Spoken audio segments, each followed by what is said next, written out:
ready for this? Hey, takeout, bake out. We're giving you the quick and easy spins on some of your favorite restaurant dishes. And wait for it. You can save up to $3,000 per year. Who's up for orange chicken? Crispy, crunchy. I want some sauce. Plus, everyone's favorite. The classic meatball sub. It's a really fun, delicious thing to make. Oh, what have you done? Look at this. Get into it, girls. That's next.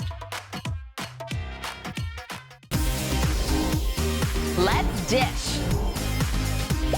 The kitchen has always been the center of my world because life is more delicious when it's full of food and fun. Everybody knows me as a culinary expert and food judge on television, but also I'm a mom trying to get dinner on the table. From Hollywood to home, I bring Southern sweet and Caribbean heat, and I'm not afraid to stir the pot. Good food, good friends, good dish. I'm deaf, I can't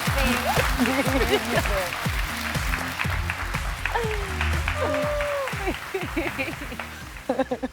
Welcome to The Good Dish. We have such an exciting show today. Has anyone seen Jamaica? Oh. Hello. Well, I'm here. I left my keys. That's why I rang the doorbell.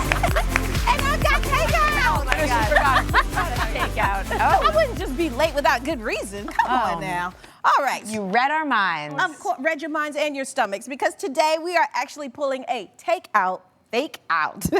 We're showing you amazing copycat recipes for what we pretty much order the most, and we all know what that is. And experts say you can save money on meals up to $3,000 per year. You have cash in this bag? If you're wondering what that looks like, oh, I bring the stacks too. That's 3,000. That's what that looks like right there. Okay. I'll take it. Thank you very much. There you go. Very much. All right, put that back in my purse for later. Okay, there we go. There we go. That's delicious. I mean, I could use a little volume, you know. yeah, that's pump it up. exactly. Why not? I know. I didn't bring any noodles, no dim sum. Oh. It's just I brought the cash. There we go. I will say there are some things that I want always as takeout that I'm course. never making at home. Yeah. And that have become almost like traditions. You know, you have your like Wednesday night, whatever it is. You know, for me that means always getting Chinese food on Christmas. That is one thing that is the most beautiful Christmas tradition that my family has. And I'm never gonna not do that, right? Okay. But if there are ways to make dishes that cut down the cost a little bit, a few times, Well, $3,000 in a year, that's a that's a lot lot. of money. Right. That's a lot of money. And make them a little healthier too. Right, you can perhaps. control your ingredients. You can also like adjust the flavor. Sometimes you get it from a takeout place, it's a little too sweet, it's a little too salty, or you feel that MSG hangover the next morning. You know, I think that's what I get drawn to about creating those favorite taste memories at home. But I'll be honest, there is nothing so pleasurable as like the kids are finally in bed, John and I get on the couch, I hear that doorbell ring, I'm like, oh, I don't have to do anything. Yes. I just get to enjoy my meal. It's so nice. It's so good. Well, let me take you away for a Chinese getaway, because we are making orange chicken. Don't you love orange chicken? I do love I mean, that's they already know me. It's like, oh, Jamaica, you're ordering. We got your order already. Orange chicken is always on the menu for me. And the best part, it cooks up just as quickly, I think, than delivery would take. Because, I mean, Waiting's the hardest part. watching it on that phone, like, where's that guy? Where's my food?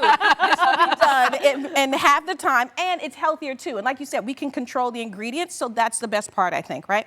Very good. So now we are starting off, of course, we can't do orange chicken without the chicken. Now, Daphne, you have that over there, and it looks a little funky. Don't worry, because we've already started it off. It's a combination of skinless, boneless chicken thighs, a little water, flour, cornstarch, and baking powder and salt. So it's almost a little coating or a batter, if you will. Aha. So once we drop it into our air fryer, give that a little Yeah, I'm spray. gonna give a little spray to this chicken. And putting in the air fryer, of course, when you get it from the takeout places, it's deep fried. So we're already off to a good start.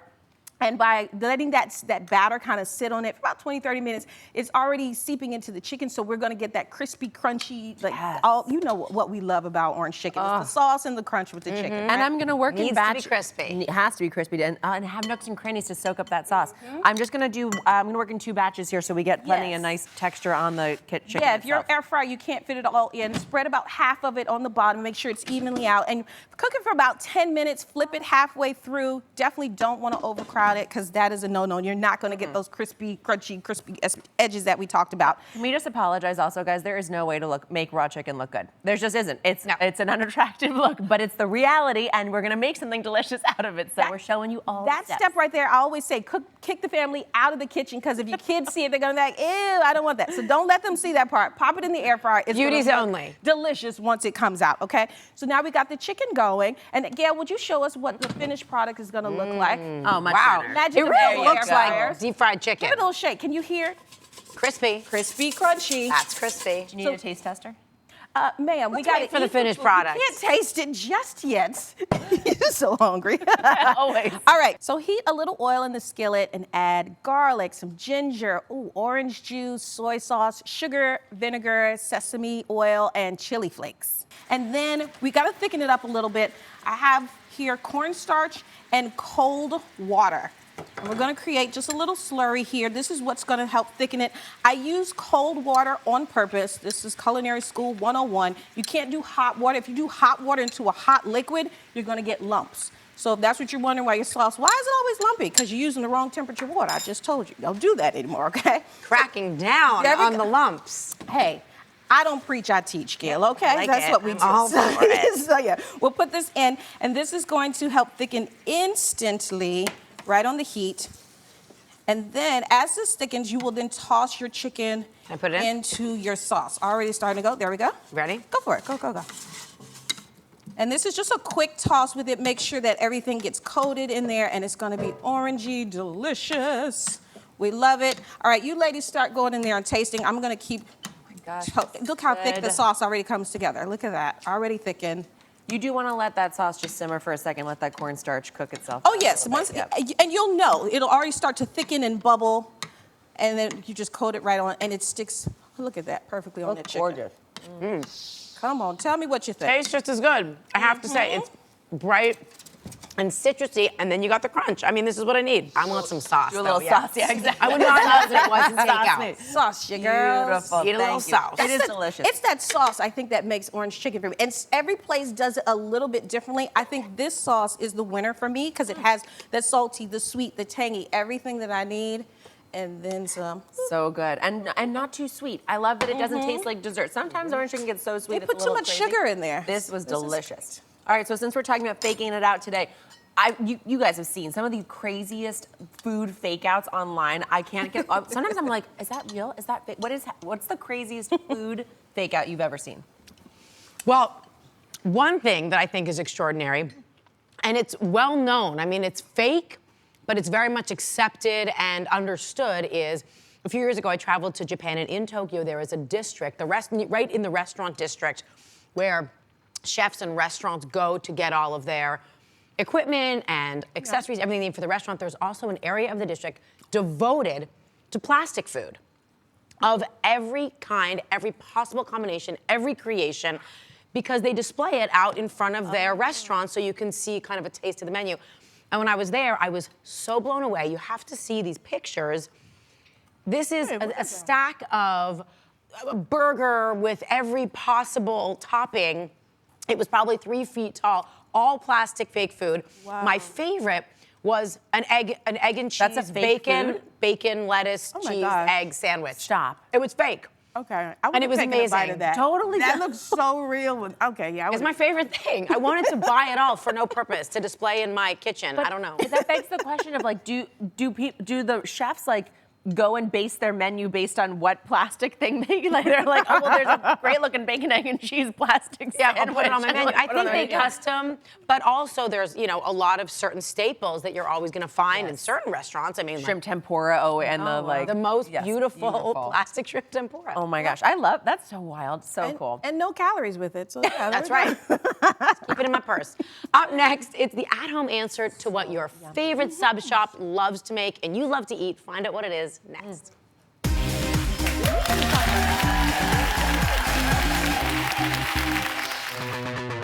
Like something you saw on the show today? We're dishing all the details on the good list. All the recipes, important tips, and tricks, all in one place. So stay tuned until the end of the show when we'll share the good list QR code. You can scan to send it all right to your phone.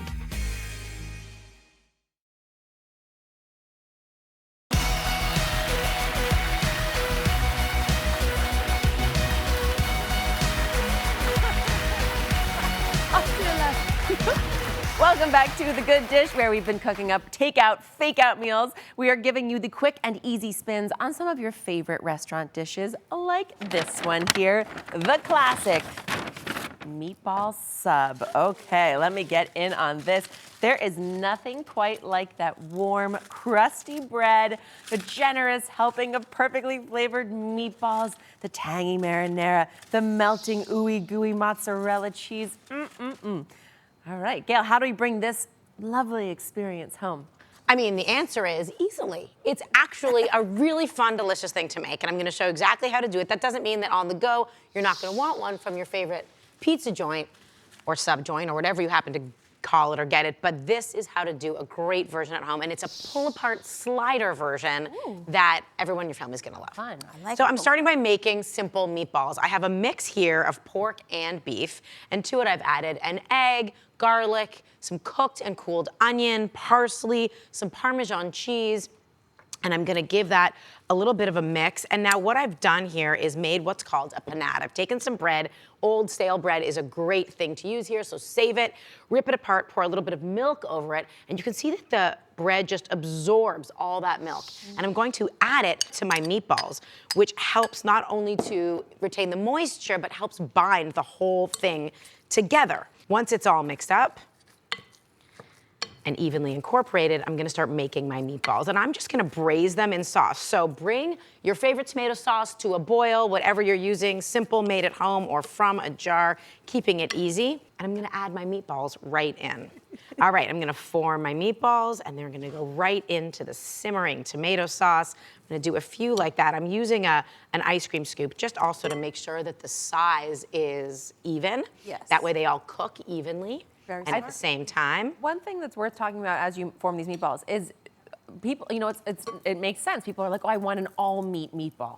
You need filler in your meatball to keep it moist, to keep it light, and also to kind of create pockets between the meat that is where the juices and the fat collects. So when you bite into it, it's really juicy and flavorful. That's what the bread does, the panade you're talking about. It's what like pine nuts do. Sometimes you've seen that in Sicilian style meatballs, things of that nature, fresh herbs. And you don't want them to fall apart either. thing. I mean, for they sure. really need to stay together or else it's a really messy experience. It's a meat sauce then. It's just all broken Yes, apart. The exactly. meatball No one's should complaining about sloppy Joe sliders. Just putting it out there. True enough, true enough. All right, so different these show. are gonna braise in the tomato sauce about 20, 25 minutes until they are cooked through completely. You can toss them and sort of baste the sauce around them a little bit to make sure they're cooked. And here they are, looking gorgeous. I'm gonna build my sliders. So the great key to this recipe is that I'm using these mini slider buns, and I've literally just cut them, the whole thing, crosswise, and pulls it over like that. So I'm gonna make them and build them in here, and that's kind of the fun of it, pulling it apart later. I have a layer of a slice of mozzarella, some Parmesan cheese, and I'm gonna then add a meatball to each little bun with some of that sauce, of course. I'm gonna try and get 4 across here. Don't miss the corners for me. I know, you gotta make sure you get some sauce. Nice. You're gonna build the whole thing up, and then I'm going to finish it, you're gonna see, with more cheese. Do it quickly.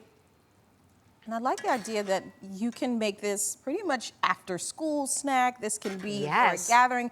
If you're really hungry, it could be for yourself. You know what I mean? It's very versatile. I'd like to see you take this whole thing down though, Jimmy. Okay, one by one, I can binge my favorite show and just go slider after slider. If They need are be. pretty addictive. Now I'm gonna ask you to help me. Let's layer on some more of that mozzarella cheese. Sure. Thank you very much. And this will help hold it in place and keep the bread from getting soggy. Yes. That's right, exactly. It does act as sort of a seal to keep the bread from getting soggy on either end. A little more parm. I'm gonna cover it up. We're almost there. This is real time television. I'm just now slopping on. That's okay. A little bit of melted butter to make it crispy and delicious. Shiny on top. That's really Yes. gonna takeout gleam. That's the secret. And then I'm using a little let me do pinch of salt. Oh, do it. You do such a salt good job. everything. Love to salt And then a little garlic powder because you want that extra flavor. How about some Sometimes those Parmesan? buns can be a little on the sweet You don't need side. Parmesan. You can if you want. That'll help it go more savory by putting some of that garlic Yes, powder. that little bit of umami of savoriness. All right, in the oven. That's shall gonna we go in the oven just for about 15 minutes at 375, and then we will eat. All right. Jamaica's got the Girl, what have you done? Look at this. It's all about the cheese, girl. And it's got some weight to it, too. It does. Yeah. Those meatballs are packing some pounds right there. Quarter pounders. Woo. Beautiful. Okay. Beautiful. Wow. All the melted cheese. You can use a plate if you want. It is better sort of in foil. And then you can really just literally pull them apart. If you're having trouble, you can obviously use this. Actually, to that point, you could probably wrap this up in foil while it's still hot. It'll preserve its heat nicely if you're going to like a kid's game. Take and it out. make something for Tailgate. I mean, would you make everybody jealous by pulling this out of the soccer game sitting? We are here for what you. did you We do are here today? to make you mom of the century. Oh my goodness. Oh, wow. Oh, wow. Who's first? Okay. You're getting a plate? Who are you? What Okay, I do want to keep this shirt by the end of the show. I do want Okay, to that's try valid. and That's keep it. valid. Okay. Get into it, girls. Do it. Do it. Ladies. Bravo. Can I just give a round of applause? Round of That's all applause. it deserves. All right. So good. Nice juicy meatballs, flavorful sauce. The bread is so toasty but soft on the inside, not soggy because of that great insulating cheese layer. Absolutely delicious, Gail. Wow. Delightful. All right. You I'm got a having little a cheese moment. there? I'm having a moment. Sorry. Love a Hawaiian bun also. All right, so we're loving the sandwiches, but what you call a sandwich can actually reveal, thank you, where you're from or where you grew up. So take a look at this map. We're gonna break it down for you. So now, most New Yorkers call it a hero. If you're from New England, there's a good chance you call it a grinder.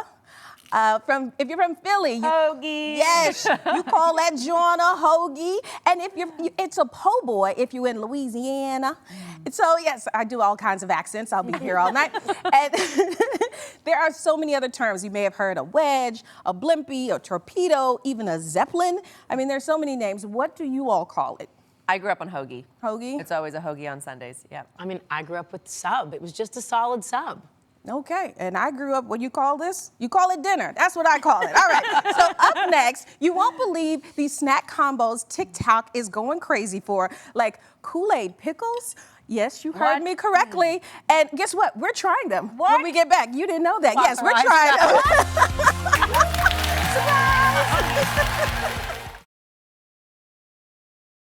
Welcome back to the Snack News, the Snack News Network, and our arteries don't stand chance. I don't know what tortada is, but I'm sure it'll fit in my mouth all the same. Folks, when they arrive, they will only be here for a limited time, and once you eat one, you may only be here for a limited time.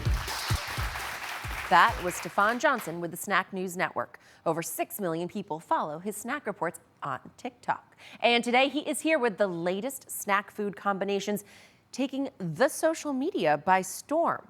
Stefan, what snacks are making headlines at this hour?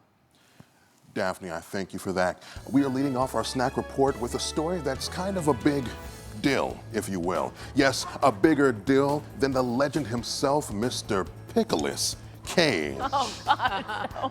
We are talking Kool-Aid pickles. Oh, yeah. Or should I say, oh, no. Oh, no. This video comes from a good friend of mine, Kat Curtis, on TikTok, and she has personally reassured me that this is not a pregnancy craving. This is all real, but these Kool-Aid pickles have everyone shooketh.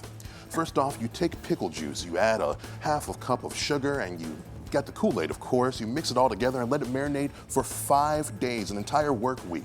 And we're not playing with flavor here, folks. Fans say this is the perfect combination of sweet and salty, and you may never eat pickles the same way again, ladies.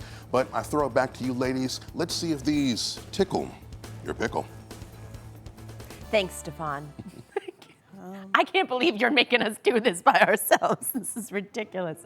I mean, I love nothing more than a pickle, and I do fear that this will change me forever. Well, let's it embrace in your the mouth. change. Let's Go embrace ahead. the change.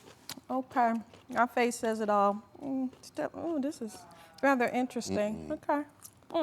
Y'all got anything to say about this? You know, it tastes like a bread and butter pickle, but with like a weird aftertaste. Okay, very good. I see some smiles, I see some frowns, I see some in-betweens. A very hard frown right there in the middle, right? Very hard frown. Okay, I'm scared to ask, but Stefan, what's next? Well, up next, we have, cookies and milk have been a match made in heaven, almost friendship goals, if you will, for the longest time. But why are we taking the basic route of just dipping our cookies in milk when we can painstakingly make teeny tiny elf-sized cookies for absolutely no reason at all, folks? We have cookie cereal.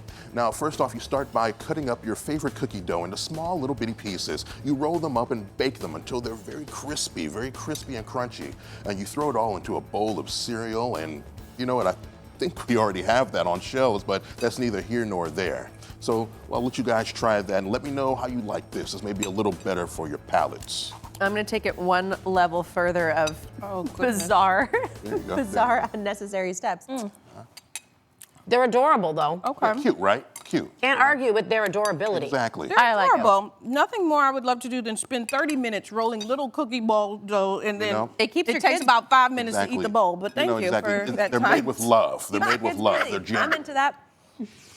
I feel like I'm in a very fancy hotel. This is like, you get this by your coffee, you get your Exactly. breakfast cereal with cookies tiny for you. Yeah, you paid $60 a bowl there at There you go. a At hotel. Yeah. Okay, Stefan, I heard you saved the best for last. What do you got? With over 9 million views, this TikToker has vegetarians going bananas, quite literally. And for the rest of us, she's baking us crazy. We've got banana peeled bacon. No faking bacon goes without seasoning. She's going in with salt, pepper, garlic powder, paprika, soy sauce, and maple syrup. Let's hope this marinade can revive these ripe bananas. Let them pan fry for a little bit, just until they're a little bit crispy. And she says it tastes just like bacon. I'm not convinced, but who am I to judge? I'm tossing it back to you ladies. Let me know how you like it. I already see some bad reactions. This is disgusting. This is terrible. I don't understand. Why would I don't you do think I this do to a either. poor banana peel? This is It horrifying. tastes like an old banana peel. She's so cute. I wish it was delicious. I'm going back to the cookies. She's giving bacon a bad name. This is in no way, shape, this is nowhere close to bacon. I think vegans should protest that. That is disgusting. Oof. Jamaica is on strike. Thank you, Stefan. Make sure to check out his TikTok channel, S. Johnson Voiceovers. Delicious. And up next, it's the Great American Dish Off. Wait till you see these over-the-top artistic cheesecakes. They're gonna blow your mind. Stay tuned.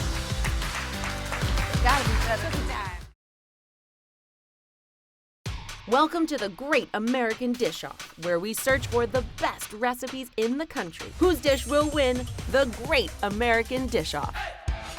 And today, it's over-the-top cheesecake. And we've narrowed it down to the top 3. First up, South Carolina bakery owner Joy. I'm combining two of my favorite desserts, peach cobbler and cheesecake, to make the most delicious dessert you've ever had in your life. I'm gonna start off by working on my snickerdoodle crust. Graham cracker crusts are so yesterday. Now onto the cheesecake. We're gonna be using 4 blocks of cream cheese, because down here in the South, honey, we do not count calories. And while that's baking, I'm gonna get started on my peach cobbler. But I can't show you guys how I do that, because I'm gonna give away my secret ingredient. Ladies and gentlemen, I'm in it to win it. Next up, Brooklyn bakery owner Dana. If you love chocolate, my recipe is gonna blow your mind. 3-layer chocolate hazelnut cheesecake. The bottom and top layer are a triple chocolate sponge cake. I mean 3 types of chocolate. Cocoa powder, we have our semi-sweet morsels, and we have chocolate fudge. And to intensify all of that chocolate goodness, we got this right here. I've already made our middle layer, which is our chocolate hazelnut cheesecake. It's basically a traditional cheesecake recipe with chocolate hazelnut spread mixed in. And finally, you're just gonna frost this bad boy with your chocolate buttercream. Chocolate cake and chocolate hazelnut cheesecake all in one, instant winner. And finally, boutique cake maker Blair. I love fresh mint and adding booze to my cakes, so I came up with this delicious mojito cheesecake. This is a traditional lime and mint cheesecake, and this is a lime, mint, and coconut cremo. Next up, we're gonna make the rum jelly using only 2 ingredients, soaked gelatin and my favorite type of rum, but it's a secret. I can't show you what that is. And now for a little glazing. And a little decorating. and a little gold, because this cake is going home with the gold medal from the Great American Cheesecake Dish-Off.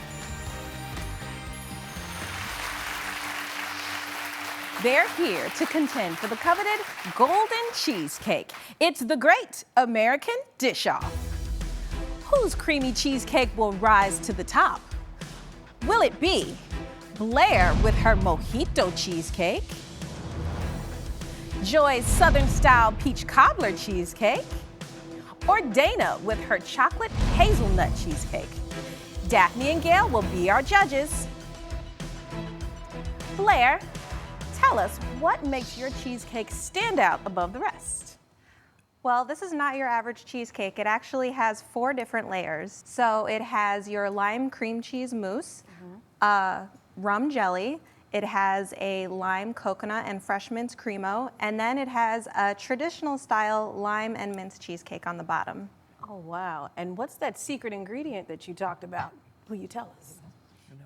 I can tell you the secret ingredient. Aha. Coconut rum. That's a nice secret ingredient to have. All right, Gail, please weigh in on Blair's mojito cheesecake. Not your average cheesecake is right. I have never had a cheesecake like this. I think that the texture is really what brings it all together. It is so soft and luscious. It has this beautiful, gorgeous sort of tie-dyed finish, this glossy glaze. It doesn't taste like rum. It's almost just adds this layer of flavor, but you don't feel like you're being hit over the head with the alcohol in any way. It's just so balanced, not too sweet. I'm really hard pressed to find something wrong with this cheesecake, Blair. The only thing I would say is it could really benefit from a contrast in texture, maybe just a bit of a graham cracker crust or something on the bottom, just to give it that little bit of crunch to the finish. Okay. Otherwise, man, I'll never look at cheesecake the same way again. Thank you. All right, and if I were judging Blair, extra point for combining my favorite cocktail with my favorite dessert. Okay, so thank you so much. Joy, are you ready to reveal the secret behind your cheesecake? Absolutely. My secret ingredient is frozen peaches because peaches are not in season right now. Whoa. My cheesecake is Nacho Mama's cheesecake. I combine 2 of my favorite desserts, peach cobbler and cheesecake, and I actually have layers of peach cobbler baked in with a delicious snickerdoodle crust. Frozen peaches, and it looks amazing. All right, Daphne, please weigh in on Joy's Southern-style peach cobbler cheesecake.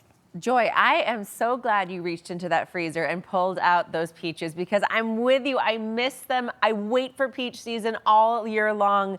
And the flavor of a peach, a fresh peach, is so powerful here. You really let them shine and it comes through your whole cheesecake in a magnificent way.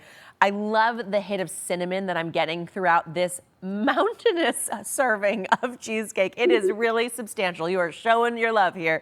The cheesecake itself texturally is smooth and silky. It has a wonderful savory quality to it, so delicious. My only question mark is whether I needed all the whipped cream on top because you have such great flavor coming from the peaches and you have such great flavor coming from the cheesecake itself. It almost gets buried under this volume of whipped cream, but really just such a wonderful combination of some of that fresh flavor of summer with the rich heartiness of a silken cheesecake. Thank you so much, Joy. Next, we'll reveal the secret ingredient to Dana's cheesecake. Which contestant will cream the competition and walk away with the golden cheesecake? Stay with us to find out.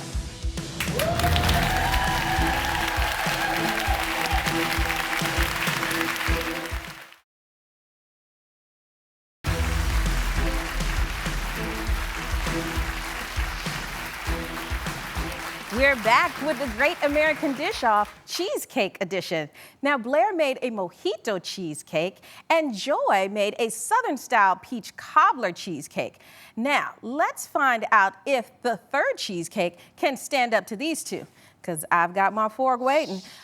Dana, please tell us. Reveal what's in your cheesecake, please. So our secret ingredient is a strong cup of coffee. Ooh. Nice. Yes. All right, judges, please weigh in. My fork is ready to dive in. She's standing poised. Dana, Gail and I were tasting your cake and saying, like, what is that? In the chocolate cake itself, it's so moist. It really has a wonderful, nuanced flavor to it, and it was that coffee that came through loud and clear. The chocolate cake, delicious. The frosting, delicious. And then you get to the cheesecake. You would be hard-pressed to find anything that involves chocolate hazelnut spread that I don't immediately fall in love with.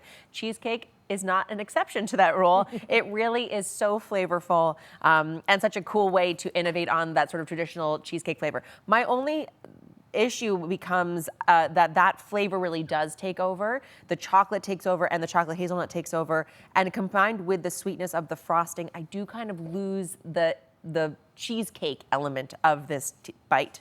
It doesn't make it less pleasurable, but it is a cheesecake competition, so we shall see. I do like the textural plays, by the way. Really nice addition with those crunchy little white chocolate pearls and that nice little nub on top. Delightful. All right, I don't know which one the judges liked more. They seem like they loved all three. Thank you, Dana, Joy, and Blair. Now, judges, it is time to confer to choose a winner of today's Great American Dish-Off.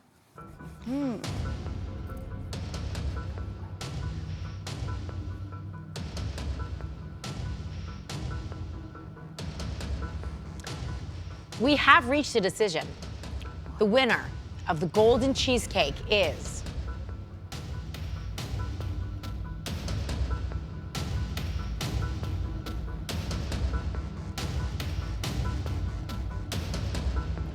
Blair. Whoa! Oh my goodness, you put booze in a cheesecake, you win every time. Yes! Thank you so much. Congratulations! The golden cheesecake, it's going home with you. That is magnificent, but I mean, all of your cheesecakes were so gorgeous. It was like eating a lime cloud, a lime cheesecake cloud. Fabulous. And the decor was gorgeous. Congratulations. You take that, I'm gonna take the chocolate hazelnut spread in a chocolate cake in a chocolate cheesecake. Fabulous. Amazing. I win too, girls. Really look, I get your favorite. All for you, Jamaica. Next up, celebrity kids are put to the Caught on Tape challenge. We're calling Baby's Got Snack. We'll be right back.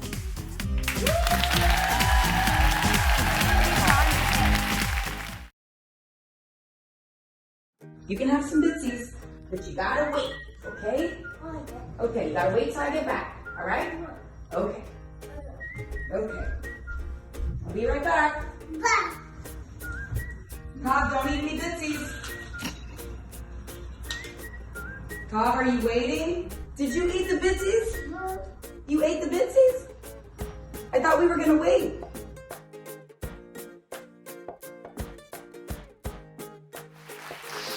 You were gonna win. You wait, not me.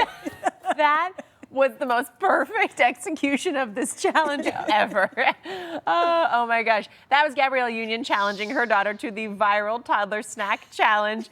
The challenge is obvious and simple. You put a piece of candy or a treat in front of your toddler and let them know they have to wait until you get back to eat that candy. Once you walk away, that is when the real fun begins. Will they grab that tantalizing treat or practice patience? It had every parent wondering, what would my kids do? It didn't have me wondering. I knew exactly what my kids would do. That candy is gone. Now, Jamaica and Gail put their own little ones to the test to see how long they could hold out on these tempting treats. This is Baby Got Snack. All right, Sasha, here's your snack, but don't eat it until I come back, okay? Okay. All right. Don't eat any, I'll be right back. Okay. Says it all. Oh, busted. She got rid of it. Did you eat any? You did it on this one. Okay, Stella. This is not fair. I couldn't even back. Oh my God. Like, put it right here in front of me. This is dumb. I don't got Hands mine. I'll be right back. I'm coming right back, okay? I'll be right there. 1 second, okay, babe? Hey, what did I say? Don't eat them. I'll be right back. Why can't I eat them? Why can't I eat them? He's out. Yeah, forget this.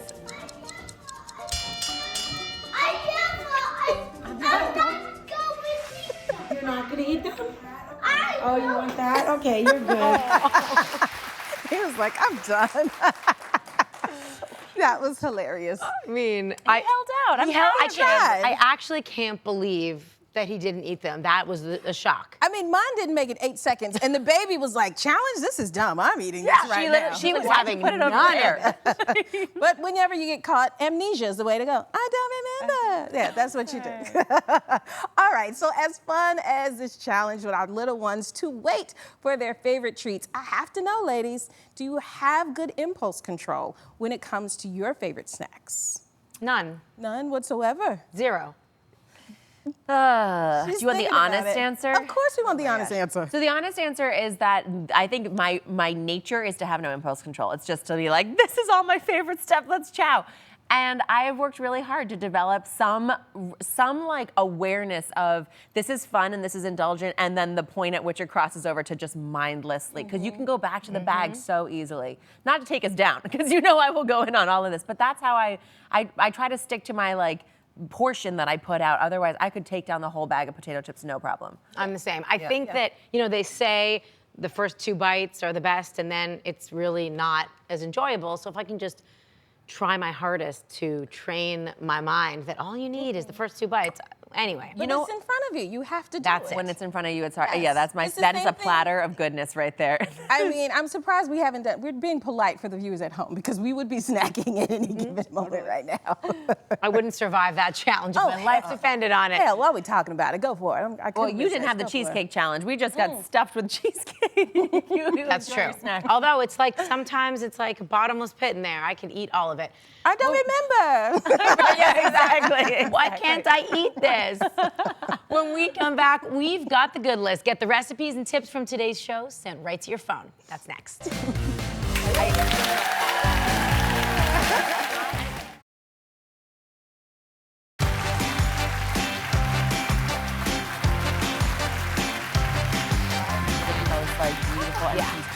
I believe delightful.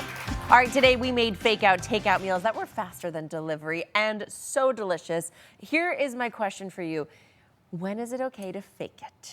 Like when you take your mind, get it out of that gutter, put it back in here. Is it okay to fake it when you like dislike a gift that someone gives you, or a friend's favorite new outfit, hairdo? You know, when's it okay? I used to be terrible at faking it about gifts. Really? Especially to my mom. I was like I was just transparent, and I've learned, first of all, to be a little more grateful. And that I don't feel like it's faking it. I just have to sort of reposition my mind to be a little more appreciative. But that's interesting with your mom, because I feel like she's obviously going to be giving you gifts your whole life and probably wants you to really enjoy them. She does. So there's a world in which helping her realize where she's going wrong. Like, what that were was the my gifts she was original getting? thought, but then I What's learned going that's on not. here? And you know what? I just have to let it go and enjoy the thoughtfulness. Take it and smile and go with it. Well, no, you know, I feel like Are they returnable? I know. That's for me to know and you to find She out. needs a gift receipt next time, Mom. That's what she said. No, you know what? I think every mom fakes it with their kids. Yeah. Because for me, we have 2,000 hand drawings on the refrigerator of stick people, and it's the same stick person a million times. But the journey these But stick it's like, people oh have been wow, on. you are the most magnificent artist in the world, and they all got a potato head and stick feet, like every one of them. Yes. But you fake it and you tell them that is a Picasso. That's what it is every time. It is a Picasso. Oh, what's that? It's an art project. Picasso. I like it. I'm with you. And I save all of that artwork. And you know, there's those services now where you can like send them in and have them digitized and everything. I don't want that. I want the real life. Yeah, I want the gallery of stick figures. I want the galleries and scribbles. I mean, they're so beautiful and ridiculous. Well, and you're lovely. still gonna fake it. Potato head Picasso. That's what I want for Mother's Day. Okay, so now it's time for the good list. Now you see that QR code on your screen. I want you to open up your camera app and hold your phone right up to it, and it'll take you to all the recipes and more from today's show. Or you can also head over to gooddishtv.com to get it all. Now, to answer the question, oh, you know this question, you're asking it right now. What is for dinner tonight? I showed you. I already showed you how to make that takeout, fake out orange chicken.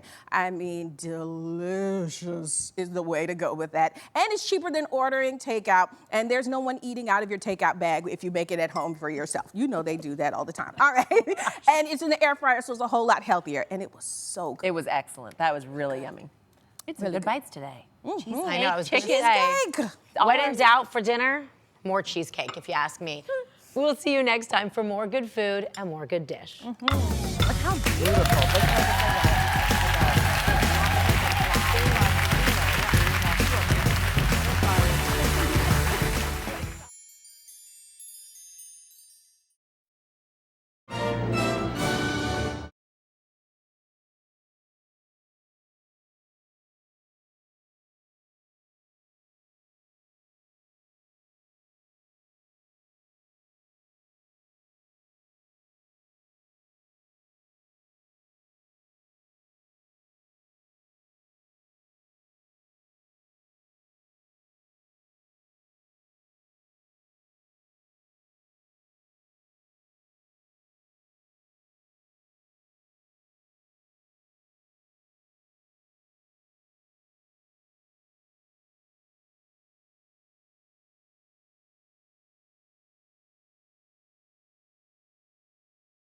Ready for this? Hey, takeout, fake out. We're giving you the quick and easy spins on some of your favorite restaurant dishes. And wait for it. You can save up to $3,000 per year. Who's up for orange chicken? Crispy, crunchy. I want some sauce. Plus, everyone's favorite. The classic meatball sub. It's a really fun, delicious thing to make. Yeah, what have you done? Look at this. Get into it, girls.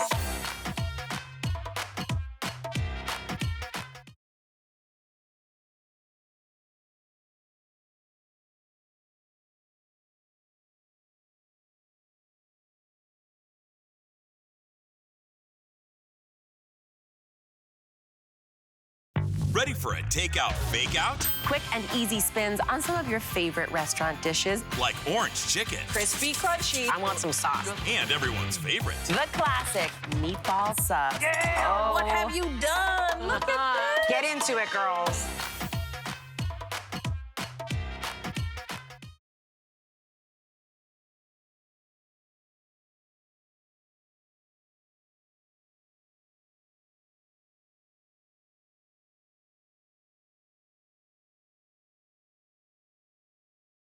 Ready for a takeout, fake out? Quick and easy spins on some of your favorite restaurant dishes. Like orange chicken. Crispy, crunchy. I want some sauce. And The classic meatball sub. Look at this.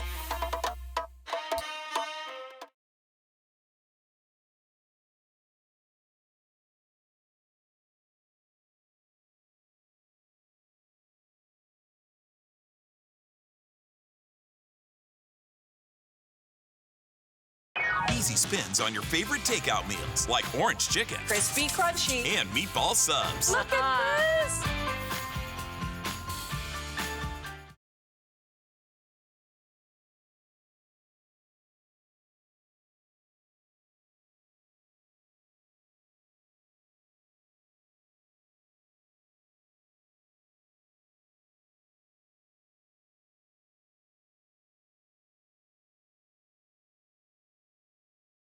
Ready for this? Hey, takeout, fake out. We're giving you the quick and easy spins on some of your favorite restaurant dishes. And wait for it. You can save up to $3,000 per year. Who's up for orange chicken? Crispy, crunchy. I want some sauce. Plus, everyone's favorite. The classic meatball sub. It's a really fun, delicious thing to make. Yeah, what have you done? Look at this. Get into it, girls.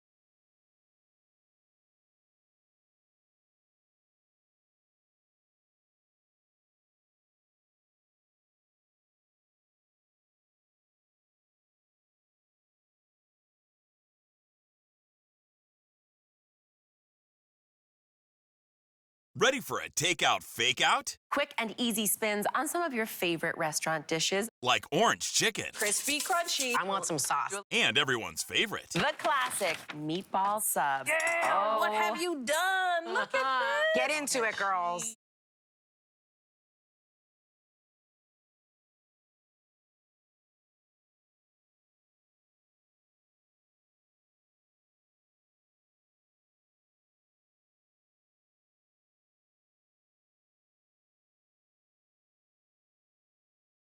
Ready for a takeout fake-out? Quick and easy spins on some of your favorite restaurant dishes. Like orange chicken. Crispy, crunchy. I want some sauce. And The classic meatball sub. Look at this.